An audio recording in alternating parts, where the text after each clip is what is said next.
बिस्मिल्लाहिर्रहमानिर्रहीम। मैं हूं सामा शरीफ। लाजमी है इंसान होगा, जिंदा होगा तो मसले चल रहे होंगे। एक डेड बॉडी होती है जिसके मसले मसाइल नहीं होते। स्ट्रेस पे बात करेंगे। स्ट्रेस क्या है, उसकी सिम्टम्स क्या है, जिससे हमें पता चलेगा कि आया हमें स्ट्रेस इफेक्ट कर रहा है या नहीं कर रहा। स्ट्रेस बेसिकली है क्या? स्ट्रेस जब किसी एक इंसान, एक इंडिविजुअल जब किसी खतरे को, डिमांड को या किसी चैलेंज को परसीव कर रहा होता है अपने एनवायरनमेंट के अंदर, वो बेसिकली है स्ट्रेस। स्ट्रेस आता क्यों है? रिलेशनशिप कॉन्फ्लिक्ट्स, फाइनेंशियल डिफिकल्टीज या वर्क रिलेटेड प्रेशर। हमारी सोसाइटी में हमारे साथ जो मसले मसाइल पेश आते हैं, घरेलू मसाइल होते हैं, हमारे अपने मसाइल होते हैं, जो कि चीज़ें हमें हिट कर रही होती है, उसकी वजह से स्ट्रेस काज होता है। और स्ट्रेस पे एंजाइटी, डिप्रेशन भी कुछ केसेस में कॉज करता है। अब इसके बाद हमने बात करनी है कि इसके कौन से ऐसे सिम्टम्स है जिससे हमें पता चलेगा कि आया हम इफेक्ट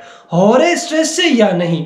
स्ट्रेस में सबसे पहले आपकी इरिटेबिलिटी होगी, आपका चिड़चिड़ापन होगा, इसके अलावा आपका हेडेक होगा, हार्ट बीट ज्यादा होगा, पैटर्न स्लीप नहीं होगी, प्रॉपर डाइजेस्टिव सिस्टम नहीं होगा, आप खाना खाओगे प्रॉपर तरीके से हजम नहीं होगा। ये सिम्टम्स जब आप चल रहे होंगी आपके लाइफ में, तो आप समझ ले कि ये स्ट्रेस मुझे इफेक्ट कर रहे हैं। अब स्ट्रेस की कुछ ऐसी रेमेडीज मैं आप लोग के लिए लेके आया हूं जिसको आप अप्लाई करके इससे बहुत इजीली निकल सकते हैं। सबसे पहले आपने एक प्रॉपर लाइफस्टाइल बनानी है। प्रॉपर लाइफस्टाइल में आपने क्या करना है, आपने एक प्रॉपरली टाइम मैनेजमेंट पे चलना है।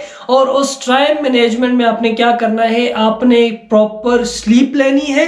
आपने ना ज्यादा सोना है ना कम सोना है, एक प्रॉपर तरीके से आपने स्लीप लेनी है।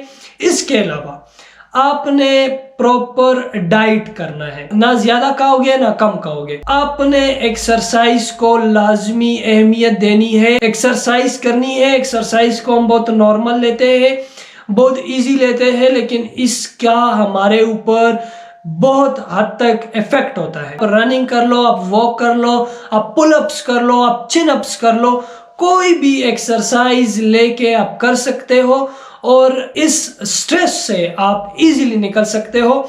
सिवियर केसेस में मैं बता रहा हूं कि अगर आपको क्रोनिक लेवल पे स्ट्रेस है तो वो आपके हार्ट रेट या आपके हार्ट के मसाइल लाइक आप समझ ले वे डिजीज रिलीज करेगा कार्डियोवास्कुलर के नाम से, जो हार्ट अटैक बाद में पेश आते हैं। या आप समझ ले ये एक स्ट्रेस हार्मोन्स रिलीज करता है, एड्रेनलिन, कोर्टिसोल, इस तरह की स्ट्रेस हार्मोन्स रिलीज होते हैं जिसके बहुत सीरियस कंसिक्वेंसेस होते हैं। तो उस सिचुएशंस में मैं आपको यही रिकमेंड करूंगा कि आप किसी क्लिनिकल साइकोलॉजिस्ट या प्रोफेशनल हेल्प ले सकते हैं किसी भी साइकोलॉजिस्ट से, और आप अपनी काउंसलिंग या अपने सेशंस बुक करवा सकते हैं। नेक्स्ट वीडियो के लिए मेरा इंतजार करें, तब तक के लिए अल्लाह हाफिज।